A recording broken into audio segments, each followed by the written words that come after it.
నమస్తే, welcome to Bharati news. ముందుగా headlines.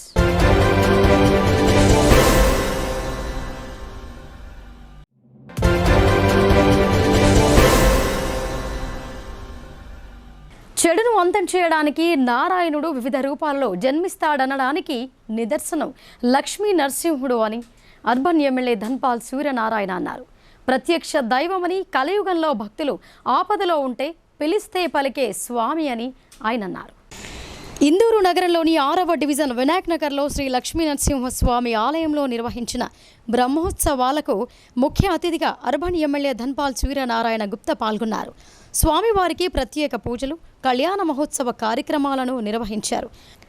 అనంతరం ధన్పాల్ మాట్లాడుతూ, చెడును అంతం చేయడానికి నారాయణుడు వివిధ రూపాలలో జన్మిస్తాడనడానికి నిదర్శనం లక్ష్మీ నరసింహుడు అని ఆయన అన్నారు. ప్రత్యక్ష దైవమని, కలియుగంలో భక్తులు ఆపదలో ఉంటే పిలిస్తే పలికే ఆ స్వామివారి ఆశీస్సులు ఎల్లప్పుడూ ఇందూరు ప్రజలపై ఉండాలని, ప్రజలంతా సుఖ సంతోషాలతో ఆయురారోగ్యాలతో ఉండాలని స్వామివారిని వేడుకోవటం జరిగిందని అన్నారు. ఇంకా ఈ కార్యక్రమంలో డివిజన్ నాయకులు కులాచారి సంతోష్, భూమేష్, భాస్కర్ నాయకులు తదితరులు పాల్గొన్నారు. జిల్లాలోని అన్ని శాఖల అధికారుల పరస్పర సమన్వయంతో ధాన్యం కొనుగోలు ప్రక్రియను సమర్థవంతంగా నిర్వహిస్తూ తుది దశకు చేర్చారని జిల్లా కలెక్టర్ రాజీవ్ గాంధీ హనుమంతు సంతృప్తి వ్యక్తం చేశారు. ఇదే స్ఫూర్తితో పనిచేస్తూ పూర్తి స్థాయి లక్ష్యానికి అనుగుణంగా ధాన్యం సేకరణ జరపాలని అధికారులకు సూచించారు. ఆరుమూరు మండలం ఫత్తేపూర్ గ్రామంలో సహకార సంఘం ఆధ్వర్యంలో నెలకొల్పిన ధాన్యం కొనుగోలు కేంద్రాన్ని కలెక్టర్ రాజీవ్ గాంధీ హనుమంతు బుధవారం అదనపు కలెక్టర్ కిరణ్ కుమార్తో కలిసి పరిశీలించారు. రైతుల నుండి ఇప్పటి వరకు సేకరించిన ధాన్యం గురించి నిర్వాహకులను వివరాలు అడిగి తెలుసుకున్నారు. రైతుల సౌకర్యార్థం కేంద్రంలో అందుబాటులో ఉంచిన సదుపాయాలను పరిశీలించారు. కేంద్రానికి ధాన్యం తీసుకువచ్చిన రైతులను పలకరించి కొనుగోలు కేంద్రాల్లో ఏమైనా ఇబ్బందులు ఉన్నాయా అని ఆరా తీశారు. రైతులకు ఎలాంటి ఇబ్బందులు తలెత్తకుండా అవసరమైన అన్ని మౌలిక వసతులు అందుబాటులో ఉంచాలని సూచించారు. అన్ని శాఖల అధికారులు పరస్పర సమన్వయంతో జిల్లాలో ధాన్యం కొనుగోలు ప్రక్రియను సమర్థవంతంగా నిర్వహిస్తూ తుది దశకు చేర్చారని అన్నారు. ఇదే స్ఫూర్తితో పని పూర్తి చేసి పూర్తి స్థాయి లక్ష్యానికి అనుగుణంగా ధాన్యం సేకరణ జరపాలని అధికారులకు సూచించారు. ఆలస్యంగానైనా పంట దిగుబడులు చేతుకందిన ప్రాంతాల్లో ఇంకనూ సుమారు 23 చోట్ల కొనుగోలు కేంద్రాలను అందుబాటులో ఉంచడం జరిగిందని, రైతులు ధాన్యం తెచ్చిన వెంటనే తూకం వేయించి లారీలలో లోడ్ చేసి ఎప్పటికప్పుడు నిర్దేశిత రైస్ మిల్లులకు పంపించాలని, ఆర్ఐలను నియమించి మిల్లుల వద్ద ధాన్యం అన్లోడింగ్ వెంట జరిగేలా పర్యవేక్షణ జరపాలని అన్నారు. అవసరమైతే లారీల సంఖ్యను పెంచాలని, ఇప్పటికే ధాన్యం సేకరణ పూర్తయిన కేంద్రాలలో పనిచేసిన హమాలీల సేవలను అవసరమైన కేంద్రాలలో వినియోగించుకోవాలని సూచించారు. ధాన్యం కొనుగోలు చేసిన వెంటనే ట్యాబ్ ఎంట్రీలను పూర్తి చేయాలని, తద్వారా రైతులకు సకాలంలో బిల్లుల చెల్లింపులు జరుగుతాయని అన్నారు. కలెక్టర్ వెంట Armoor RDO Raja Goud, DSO Chandra Prakash, civil supplies DM Jagadish, DCO Srinivas తదితరులు పాల్గొన్నారు. సిగరెట్ కంపెనీలకు సంబంధించిన ఏజెన్సీలను టార్గెట్ చేస్తూ వరుస దొంగతనాలకు పాల్పడుతున్న ఓ అంతర్రాష్ట్ర దొంగల ముఠాను పట్టుకున్నట్లు కామారెడ్డి ఎస్పీ సింధు శర్మ తెలిపారు. వారి వద్ద నుండి 8 లక్షల రూపాయలు స్వాధీనం చేసుకున్నట్లు ఆమె పేర్కొన్నారు. పూర్తి వివరాలు ఇలా ఉన్నాయి. కామారెడ్డి జిల్లా కేంద్రంలోని పట్టణ పోలీస్ స్టేషన్లో నిర్వహించిన మీడియా సమావేశంలో ఎస్పీ సింధు శర్మ మాట్లాడుతూ, కామారెడ్డి చుట్టుప్రక్కల జిల్లాలతో పాటు ఇతర రాష్ట్రాలలో సైతం ఇటీవలి కాలంలో సిగరెట్ గోడౌన్లలో పలు దొంగతనాలు జరిగాయని అన్నారు. ఇటు వాటిని దృష్టిలో ఉంచుకొని జిల్లాలలో ప్రత్యేక దృష్టి సారించి కామారెడ్డి ఎస్డిపిఓ పర్యవేక్షణలో కామారెడ్డి సిసిఎస్ ఇన్స్పెక్టర్, కామారెడ్డి పట్టణ సిఐలతో కలిసి 2 బృందాలుగా ఏర్పాటు చేసి ఈ దొంగతనం కేసులను ఛేదించాల్సిందిగా ఎస్పీ సింధు శర్మ ఆదేశించినట్లు తెలిపారు. గత 10-15 రోజుల నుండి పోలీసులు బృందాలుగా ఏర్పడి గాలింపు చర్యలు చేపట్టినట్టు ఆమె చెప్పారు. ఎట్టకేలకు ఈ నేరాలకు పాల్పడిన నిందితులను సాంకేతిక పరిజ్ఞానంతో పాటు సరైన సమాచారంతో సిరిసిల్ల రోడ్డు బ్రిడ్జి వద్ద వాహన తనిఖీలు చేస్తున్న పోలీసులు పట్టుకోవటం జరిగిందని ఆమె తెలిపారు. నేరస్తుల వివరాలు ఎస్పీ వివరించారు. ధూమ్ధరం, కుమావత్ లక్ష్మణ్ రామ్, కుమావత్ ఘన్శ్యామ్ వద్ద 8 లక్షల రూపాయలు రికవరీ చేయటం జరిగిందని ఆమె వివరించారు. ఇకపై కామారెడ్డి జిల్లాలలో ఎవరైనా ఎలాంటి నేరం చేయడానికి ప్రయత్నించినా వారిపైన చట్టపరమైన చర్యలు తీసుకోవటం జరుగుతోందని ఆమె హెచ్చరించారు. దొంగతనాలకు పాల్పడి అనవసరమైన కేసులలో దొరికి ఇబ్బందులకు గురి కావద్దని ఆమె సూచించారు. ఏ తప్పు చేసినా ఎలాగైనా పట్టించడానికి 100 మంది పోలీసులతో సమానమైన సీసీ కెమెరాలున్నాయని అది గ్రహించాలని ఆమె అన్నారు. కేసు ఛేదించడంలో విశేషంగా కృషి చేసిన డీఎస్పీ నాగేశ్వరరావు, పట్టణ సిఐలు చంద్రశేఖర్ రెడ్డి, మల్లేష్ గౌడ్, ఎస్ఐలు ఉస్మాన్, మహేందర్ రెడ్డి సిబ్బందిని ఎస్పీ సింధు శర్మ అభినందించారు. బ్రేక్ చేసిన తర్వాత దొంగలించడం జరిగింది. ఎలక్షన్ వర్క్లో ఉన్నప్పటికీ కామారెడ్డి టౌన్ ఇన్స్పెక్టర్ గారు, సిసిఎస్ ఇన్స్పెక్టర్ గారు under guidance of SDPO Kamareddy టీమ్స్గా ఫామ్ అయ్యి ఒక 2 వారాలుగా దీని మీద చాలా వర్కౌట్ చేయడం జరిగింది. అండ్ ఫైనలీ మన కేసు ఒక్కటే కాకుండా టోటల్ 8 కేసెస్ మన రాష్ట్రం మొత్తం మీద, అంటే ఒక కేసు కర్ణాటక హుమ్నాబాద్ది, 8 మిగిలిన 7 cases Nakrekal, Mahabubnagar town, Amangal, Wanaparthy and Warangal. So మన రాష్ట్రంలో డిఫరెంట్ ప్లేసెస్లో జరిగిన ఈ హౌస్ బ్రేకింగ్ ఆఫెన్సెస్ అన్నీ కూడా మన town inspector and CCS inspector efforts తోటి, వాళ్ళ టీమ్ ఎఫర్ట్స్ తోటి ఈ కేసెస్ అన్నీ డిటెక్ట్ అయ్యాయి. If we go in to details, మనకి ఫస్ట్ రోజు నైట్ అయిన ఆఫెన్స్ తర్వాత మనము చాలా సైంటిఫిక్ ఎవిడెన్స్ కలెక్ట్ చేయడం జరిగింది. వాళ్ళు యూజ్ చేసిన vehicles or other details. Finally మనము 3 అఫెండర్స్ని ఐడెంటిఫై చేశాము. మెయిన్ అఫెండర్ కుమావత్ బుందారాం, ఇతను Pali district of Rajasthan. 3 offenders కూడా రాజస్థాన్ రాష్ట్రంలోని పాలి జిల్లాకి చెందిన వాళ్ళు. మొదటి అతను Kumawat Bundaram, A2 Kumawat Laxman Ram, A3 absconding ఉన్నాడు ఘన్శ్యామ్ అని చెప్పి. వీళ్ళు as per pre planned they are targeting cigarette godowns for easy gain. ఇవి వాళ్ళు రాత్రి after committing this offense, they are trying to make easy money out of sale of the cigarette cartons. So మనకి ఈ కేసుకి సంబంధించి offenders దగ్గర నుంచి recover అయిన ప్రాపర్టీ ఒక 8 lakh క్యాష్ అన్నది వీళ్ళ దగ్గర రికవర్ అయింది. అదేవిధంగా A2 అకౌంట్లో ఒక 7,50,000 ఈ అఫెన్సెస్కి సంబంధించిన డబ్బులు ఉన్నాయి. అండ్ ఈ అఫెన్స్ వాడడానికి వాళ్ళు ఒక స్విఫ్ట్ VDI కార్ యూజ్ చేశారు డిఫరెంట్ ప్లేసెస్లో. ఆ వెహికల్ రికవర్ అయింది. అండ్ 3 సెల్ ఫోన్స్ అండ్ ఒక గడ్డపార, screwdriver for breaking locks, ఇవన్నీ కూడా వీళ్ళ దగ్గర నుంచి మనము రికవర్ చేశాము. A1 and A2 Bundaram and Laxman Ram ఇవాళ మనం అరెస్ట్ చేసి we're producing them before honourable court. And on this occasion 2 విషయాలు. ఒకటి, బయట వాళ్ళు వచ్చి మన దగ్గర ఏదన్నా డీటెయిల్స్ అడుగుతున్నారు అట్లాగా అంటే మనము ఇమీడియట్గా అలర్ట్ అవ్వాలి. అలర్ట్ అయిన తర్వాత లోకల్ పోలీస్కి ఇన్ఫామ్ చేయాలి.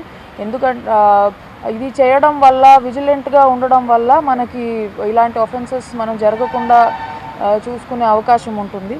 రెండవది, వీళ్ళు ఒక ఇంటర్ స్టేట్ గ్యాంగ్. చాలా ప్రీవియస్ ఆఫెన్సెస్, అంటే ఇప్పుడు నేను చెప్పిన 8 ఆఫెన్సెస్ గత 1 నెల రోజులుగా వీళ్ళు చేసినవి. ఇవే కాకుండా 1 or 2 years డేటా కనుక చూస్తే మనం హైదరాబాద్లో అండ్ ఇతర ప్లేసెస్లో చాలా ఆఫెన్సెస్ చేసి ఉన్నారు. సో వీళ్ళని చాలా ఎఫర్ట్స్ పెట్టి పట్టుకోవడం జరిగింది. సో దీనికి సంబంధించి నేను ముఖ్యంగా CCS inspector Srinivas, Kamareddy town inspector Chandrashekar Reddy, CCS SIs Usman and Mahender Reddy, and head constable Sayeed, Kishan, Surender, and PCs Ganapathi, Rajender, Sravan and home guards Naresh, and అదేవిధంగా పీసీస్ కరుణాకర్, రాజు, విశ్వనాథ్, నరేష్ అండ్ విఠల్, వీళ్ళని నేను ప్రత్యేకంగా అభినందిస్తున్నాను. ఎందుకంటే మీరు చూస్తూ ఉన్నారు, మనకి ఎలక్షన్ పీరియడే ఎక్కువ ఉంది గత 3 వారాల్లో.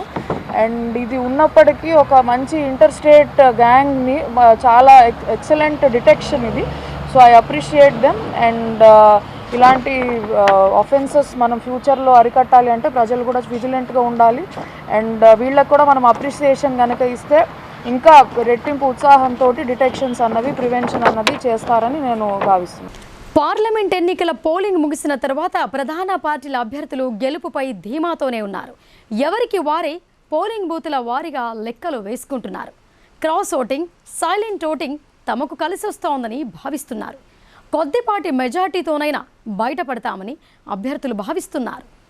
పార్లమెంటు ఎన్నికల నేపథ్యంలో ప్రధాన పార్టీలో విస్తృతంగా ప్రచారం చేసి తమ పార్టీకి ఓటు వేయాలని ప్రజలను విజ్ఞప్తి చేశారు. ఈ నెల 13వ తేదీన పోలింగ్ జరిగింది. పార్లమెంట్ ఎన్నికల పోలింగ్ ముగిసిన ప్రధాన పార్టీల అభ్యర్థులు గెలుపుపై ధీమాతోనే ఉన్నారు. ఎవరికి వారే పోలింగ్ బూత్ల వారీగా లెక్కలేసుకుంటున్నారు. క్రాస్ ఓటింగ్, సైలెంట్ ఓటింగ్ తమకు కలిసి వస్తోందని భావిస్తున్నారు. కొద్దిపాటి మెజార్టీతోనైనా బయటపడతామని వారు భావిస్తున్నారు. తమ అనుచరుల ద్వారా పోలింగ్ సరళిని అంచనా వేసిన వారు కౌంటింగ్లో తమకు పూర్తి అనుకూలత వస్తోందని అంచనాకొస్తున్నారు. తమకు దగ్గరగా ఉన్న వారితో కలిసి లెక్కలు వేసిన వారు గెలుపుపై ధీమాతో ఉన్నారు. పార్లమెంట్ ఎన్నికల ప్రచారంలో తమకు అన్ని వర్గాలు మద్దతిస్తాయని భావించిన నేతలు పోలింగ్ రోజు విభిన్న వర్గాలు కేంద్రాలకు రావడం వల్ల ఎవరికి వారే అంచనాకు వస్తున్నారు. సర్వే ఏజెన్సీలతో పాటు నిఘా వర్గాల నివేదిక ఆధారంగా గెలుపుపై అంచనా వేస్తున్నారు. పార్లమెంట్ ఎన్నికల పోలింగ్ ముగిసి వారం రోజులు గడిచిపోయింది. అయినా ఈ పోలింగ్ సర్వే అభ్యర్థుల లెక్కలు మాత్రం ఆగడం లేదు. కాంగ్రెస్, బీజేపీ ఎవరికి వారే ఒక అంచనాకు వస్తున్నారు. గెలుపుపై ధీమా వ్యక్తం చేస్తున్నారు. మిగతా ఎన్నికల కంటే పార్లమెంట్ ఎన్నికల్లో పోలింగ్ శాతం కూడా పెరిగింది. నిజామాబాద్ అర్బన్లోని ఓటర్లు ఈసారి ఎక్కువ మంది తమ ఓటు హక్కును వినియోగించుకున్నారు. మైనార్టీ వర్గాలతో పాటు ఇతర వర్గాలు కూడా పార్లమెంటు పరిధిలోని అన్ని పోలింగ్ కేంద్రాలకు వచ్చి ఓట్లు వేశారు. ఈ పోలింగ్ యువత, రైతులు, మహిళలు, వృద్ధులు సైతం అధిక మొత్తంలో ఓటు హక్కును వినియోగించుకున్నారు. దీంతో ప్రధాన పార్టీల అభ్యర్థులు ఎవరికి వారే గెలుపుపై ధీమా వ్యక్తం చేస్తున్నారు. ఏది ఏమైనా మరో 12 రోజుల తర్వాత జూన్ 4వ తేదీన ఏ పార్టీ ఎంపీ అభ్యర్థి గెలవనున్నారో భవితవ్యం తేలనుంది. నిజామాబాద్ నగరంలో విద్యుత్ సరఫరాలో అంతరాయం లేకుండా నాణ్యమైన విద్యుత్ కోసం ఎన్పీడీసీఎల్ కసరత్తు చేపట్టింది. అత్యంత సామర్థ్యం గల 12.5 MVA ట్రాన్స్ఫార్మర్ నెలకొల్పడం ఇదే మొదటిసారని నిజామాబాద్ ఎస్సీ రవీందర్ చెప్పారు. ఈ సబ్స్టేషన్ పరిధిలో లోడ్ ఎక్కువ ఉన్నందున ఈ ట్రాన్స్ఫార్మర్ను ఏర్పాటు చేయడం జరిగిందని, ఇకపై విద్యుత్కు కొరత ఉండదని ఆయన పేర్కొన్నారు. నిజామాబాద్ పట్టణంలోని వినాయక్ నగర్ విద్యుత్ ఉప కేంద్రంలో ప్రస్తుతం ఉన్న పవర్ ట్రాన్స్ఫార్మర్ స్థానంలో ట్రాన్స్ఫార్మర్ నెలకొల్పడం జరిగిందని నిజామాబాద్ ఎస్సీ రవీందర్ తెలిపారు. వినాయక్ నగర్ సబ్స్టేషన్లో లోడు పెరగడంతో సిఎండి 12.5 MVA ట్రాన్స్ఫార్మర్ మంజూరు చేయటం జరిగిందని అన్నారు. మొత్తం ఎన్పీడీసీఎల్ కంపెనీలలోని 12.5 పవర్ ట్రాన్స్ఫార్మర్ నెలకొల్పడం ఇదే మొదటిసారి అని ఆయన వివరించారు. అయితే వినాయక్ నగర్ సబ్స్టేషన్ పరిధిలో గల Srinagar colony, Pulang, Gayatri Nagar, Kotagalli, Nalkal road, Chandranagar, 100 feet road, old housing board, Patigalli, Yadagiri Bagh, Gudem ప్రాంతాలలో విద్యుత్ సరఫరా మెరుగుపడుతోందని ఆయన పేర్కొన్నారు. 12.5 పవర్ ట్రాన్స్ఫార్మర్ నెలకొల్పడం కోసం సిబ్బంది, ఇంజనీరింగ్ విభాగం వారితో పాటు Transco SE Ravinder, DE operations PV Rajeshwararao, DM శ్రీనివాసరావుల పర్యవేక్షణలో పనులు వేగవంతంగా ముగిశాయి. నిజామాబాద్ పట్టణ ప్రజల కమిటీ నమస్కారం తెలియజేస్తూ ఈరోజు ఎన్పీడీసీఎల్ కంపెనీలోనే అతి పెద్దదైన capacity 12.5 MVA power plant Vinayak Nagar ఏరియాలో ఓవర్లోడ్ అవ్వడం వల్ల పాత 8 MVA ట్రాన్స్ఫార్మర్ తీసి 12.5 ఈ ఏరియా ప్రజలందరికీ వినాయక్ నగర్, ఆర్యనగర్, కోటగల్లి, నేలకల్ రోడ్, గాయత్రి నగర్ ఈ ఏరియా అందరికీ సప్లై చేయడానికి ఎగ్జిస్టింగ్ 8 MVA ట్రాన్స్ఫార్మర్ ఓవర్లోడ్ అవడం వల్ల ప్రపోజల్ పంపగానే గౌరవనీయ సిఎండి గారు అడగగానే శాంక్షన్ ఇచ్చి ఎలక్షన్ చేయడం జరిగింది. ఈ ఏరియాకి అన్ని పవర్ సప్లై చేయడానికి దీనికి గౌరవనీయ సిఎండి గారికి కృతజ్ఞతలు తెలియజేస్తూ ఇప్పుడు షార్ట్ బ్రేక్ తీసుకుందాం.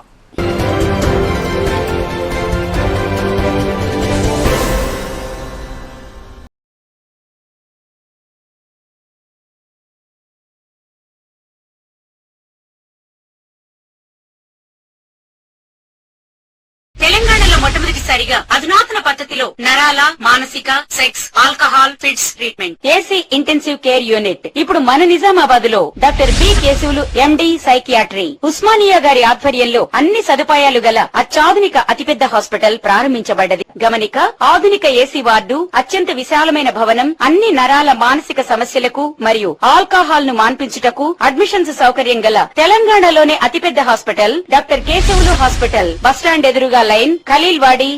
తక్కువ ఖర్చుతో హైదరాబాద్ స్థాయి అత్యాధునిక వైద్య సదుపాయం కావాలనుకుంటున్నారా? అయితే సంప్రదించండి బండారి గ్రూప్, విజయలక్ష్మి హాస్పిటల్, ఖలీల్వాడి, నిజామాబాద్. గర్భం దాల్చకపోవడం, గర్భం నిలవకపోవడం, గర్భాశయం ద్వారం మూసుకుపోవడం, గర్భాశయం నందు గోడలు, అండాశయంలో నీటి బుడగలు మొదలగు వ్యాధులకు డాక్టర్ బండారి సుజాత ఎండి డీజీఓ గారు లాప్రోస్కోపీ ద్వారా ప్రత్యేక చికిత్స చేయబడును. గర్భిణీ స్త్రీలలో ఫిట్స్, అధిక రక్తపోటు, ఆస్తమా, మధుమేహం, ఉమ్మనీరు తక్కువ, ట్యూబ్లో ప్రెగ్నెన్సీ వంటి అధిక ప్రమాదకరమైన కేసులకు చికిత్స చేయబడును.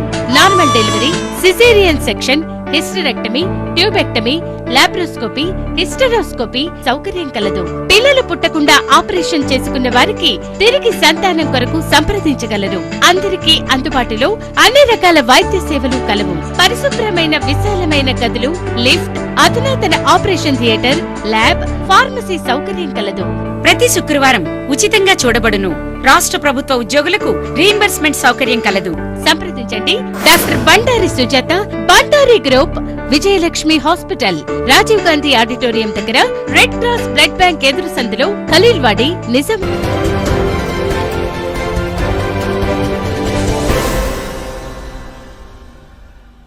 Welcome back.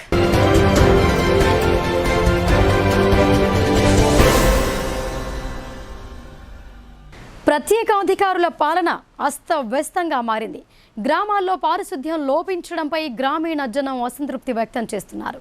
పంచాయతీల్లో పాలన గాడి తప్పిందని విమర్శిస్తున్నారు. రుద్రూరు మండల కేంద్రంలోని 13వ వార్డు పరిధిలోని జేఎన్సీ కాలనీలో మురికి కాలువలు అస్తవ్యస్తంగా తయారయ్యాయి. మురికి కాలువల్లో చెత్త చెదారం పేరుకుపోయింది. డ్రైనేజీల నిర్వహణపై అధికారులు శ్రద్ధ వహించకపోవడంతో కంపు కొడుతోంది.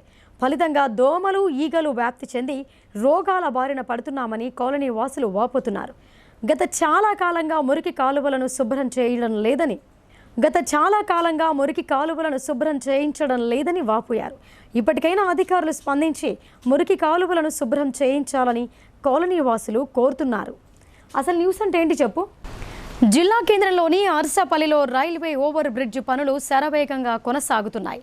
రైలు వస్తే చాలు, రైలు గేటు వద్ద గంటల పాటు వేచి ఉండాల్సి వస్తోందని, ఇంకా అతి త్వరలోనే రైల్వే ఓవర్ బ్రిడ్జిను పూర్తి చేసి అందుబాటులోకి తెస్తే వాహనదారులందరికీ సౌకర్యంగా ఉంటుందని వాహనదారులు కోరుతున్నారు.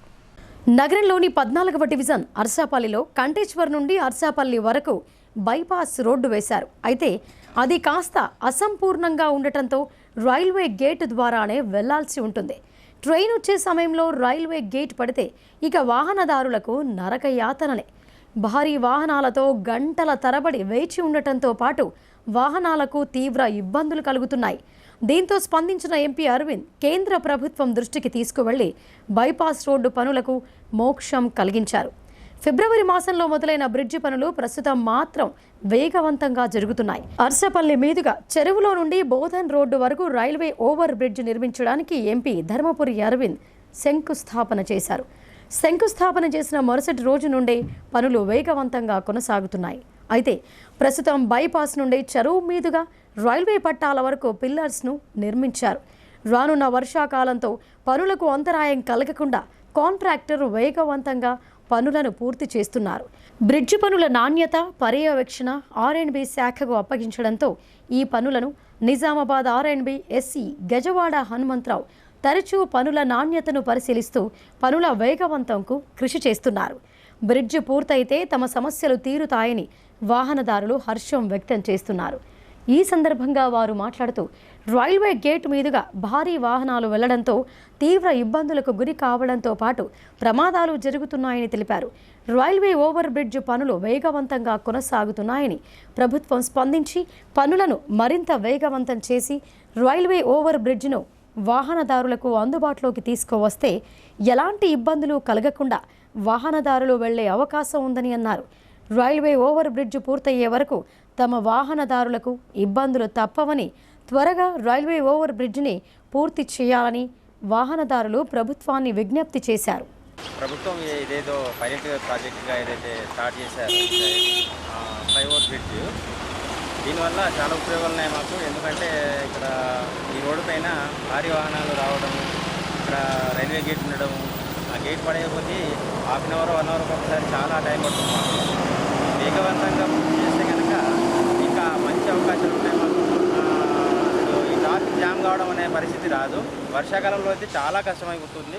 వర్షాకాలంలో దాదాపుగా ఒక 1/2 కిలోమీటర్ వరకు కూడా ఆగాల్సిన పరిస్థితి మాకు.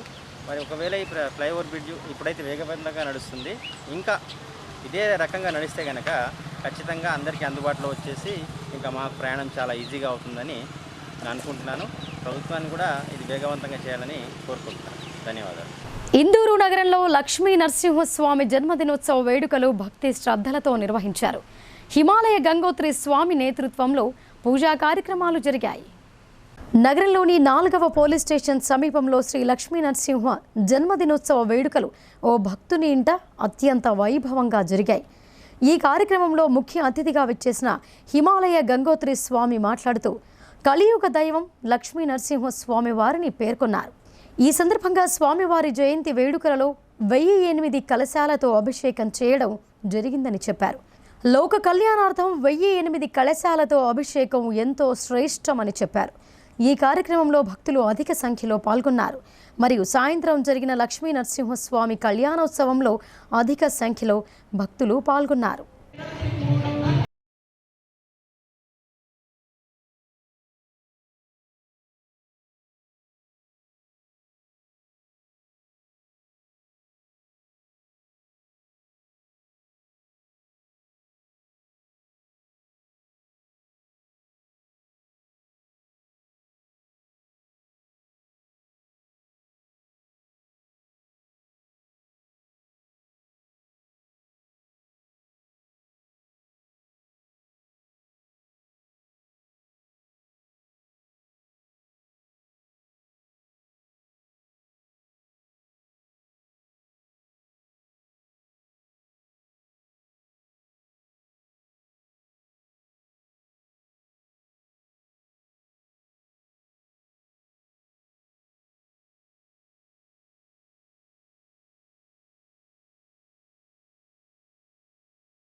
ఎండలు మళ్లీ దంచి కొడుతున్నాయి. వారం క్రితం చిరుజల్లులతో పాటు మోస్తారు వర్షం కురవడంతో వాతావరణం చల్లబడ్డది. 2 రోజుల నుంచి భానుడి ప్రతాపానికి ప్రజలు ఇంటి నుంచి బయటకొచ్చేందుకు జంకుతున్నారు. మధ్యాహ్నం వేళ అధిక ఉష్ణోగ్రతలతో పాటు వడగాలులు వీస్తున్నాయి. తీవ్రమైన ఎండకు తోడు ఉక్కపోతకు ప్రజలు అల్లాడిపోతున్నారు. జిల్లా ప్రజలను గత వారం వరుణుడు కాస్త ఉపశమనం కల్పించాడు. వారం క్రితం చిరుజల్లులతో పాటు మోస్తారు వర్షం కురవడంతో వాతావరణం చల్లబడింది. తిరిగి 2 రోజుల నుంచి భానుడి ప్రతాపానికి ప్రజలు ఇంటి నుండి బయటకొచ్చేందుకు జంకుతున్నారు. మధ్యాహ్నం వేళ అధిక ఉష్ణోగ్రతలతో పాటు వడగాలులు వీస్తున్నాయి. తీవ్రమైన ఎండకు తోడు ఉక్కపోతతో ప్రజలు అల్లాడిపోతున్నారు. అయితే గత 2 రోజులుగా 42 డిగ్రీల నుండి 44 డిగ్రీల ఉష్ణోగ్రతలు నమోదవుతున్నాయి. ఉదయం 8 గంటల నుంచి భానుడు తన ప్రతాపాన్ని చూపించడంతో పనుల నిమిత్తం వెళ్లేవారు వాయిదా వేసుకుంటున్నారు. అత్యవసర పనుల నిమిత్తం వెళ్లేవారు కూడా తగు జాగ్రత్తలు తీసుకొని వెళుతున్నారు. అయినప్పటికీ అత్యధిక ఉష్ణోగ్రతతో పాటు వేడి గాలులు ఉక్కపోతతో ఉక్కిరి బిక్కిరవుతున్నారు. ఇక మధ్యాహ్నం అయ్యిందంటే చాలు భానుడు తన పంజా విసరడంతో రహదారులన్నీ నిర్మానుష్యంగా మారుతున్నాయి. గతంలో ఎన్నడూ లేని విధంగా ఉష్ణోగ్రతలు నమోదవుతుండడంతో జిల్లా ప్రజలు ఆందోళన చెందుతున్నారు. ఇప్పుడు సంక్షిప్త వార్తలు చూద్దాం.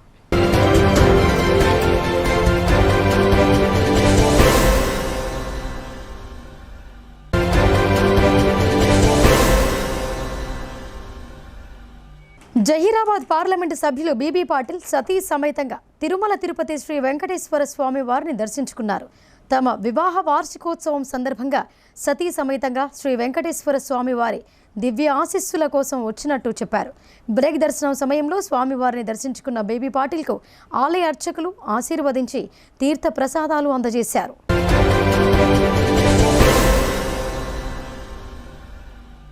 నిజామాబాద్ జిల్లా పరిషత్లోని జడ్పీ ఛాంబర్లో ఈ నెల 29, 30 తేదీల్లో జిల్లా పరిషత్ స్థాయి సంఘ సమావేశాలు జరుగుతాయని సిఇఓ ఉషా తెలిపారు. 29న ఉదయం 11 గంటలకు గ్రామీణాభివృద్ధి, వ్యవసాయం, మధ్యాహ్నం 2 గంటలకు విద్య, వైద్యం, మహిళా శిశు సంక్షేమంపై సమావేశం జరుగుతోందని అన్నారు. 30వ తేదీన ఉదయం 11 గంటలకు సాంఘిక సంక్షేమం, పనులు, ఆర్థిక ప్రణాళికలపై సమావేశాలు ఉంటాయని ఆమె వివరించారు. సంబంధిత అధికారులు సకాలంలో హాజరై జడ్పీ స్థాయి సంఘ సమావేశాలను విజయవంతం చేయాలని ఆమె కోరారు.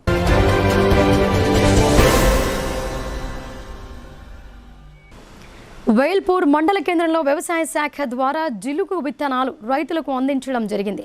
పచ్చలనాడు కూడా రామన్నపేట్ సొసైటీల పరిధిలోని రైతులకు సబ్సిడీ పైన 30 కిలోల సంచి పూర్తి ధర 2,790 రూపాయలుండగా 60% సబ్సిడీ పోను రైతులు 1,116 రూపాయలు చెల్లించి తీసుకోవాలని అధికారులు కోరారు. 30 కిలోల సంచి విత్తనాలు 2.5 నుండి 3 ఎకరాలకి వాడుకోవాలని చెప్పారు. పచ్చిరొట్ట ఎరువులు వాడటం వల్ల నేలలో సేంద్రియ కర్బనం పెరిగి చౌడు నేల పచ్చిరొట్ట వల్ల చౌడు ప్రభావం తగ్గుతోందని అన్నారు. ఈ కార్యక్రమంలో మండల వ్యవసాయాధికారి నర్సయ్య, ప్యాక్స్ సిఇఓలు రాజేష్, కృష్ణ, మోహన్, ఏఈఓ షబ్బీర్ మరియు రైతులు పాల్గొన్నారు.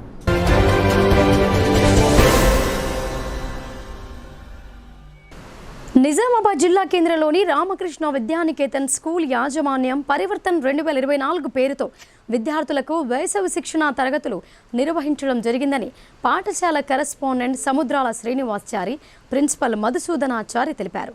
ఈ శిబిరంలో భాగంగా ధ్యానం, శ్లోకాలు, యోగా, భగవద్గీతలోని భక్తి యోగం, శ్లోకాలు, డ్రాయింగ్, పాటలు ఇలాంటి అంశాలను 25 రోజుల పాటు విద్యార్థులకు నేర్పించడం జరిగిందని అన్నారు.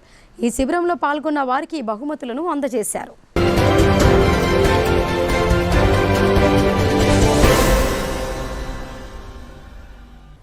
ఇక వార్తలు ముగించే ముందు హెడ్లైన్స్ మరొకసారి.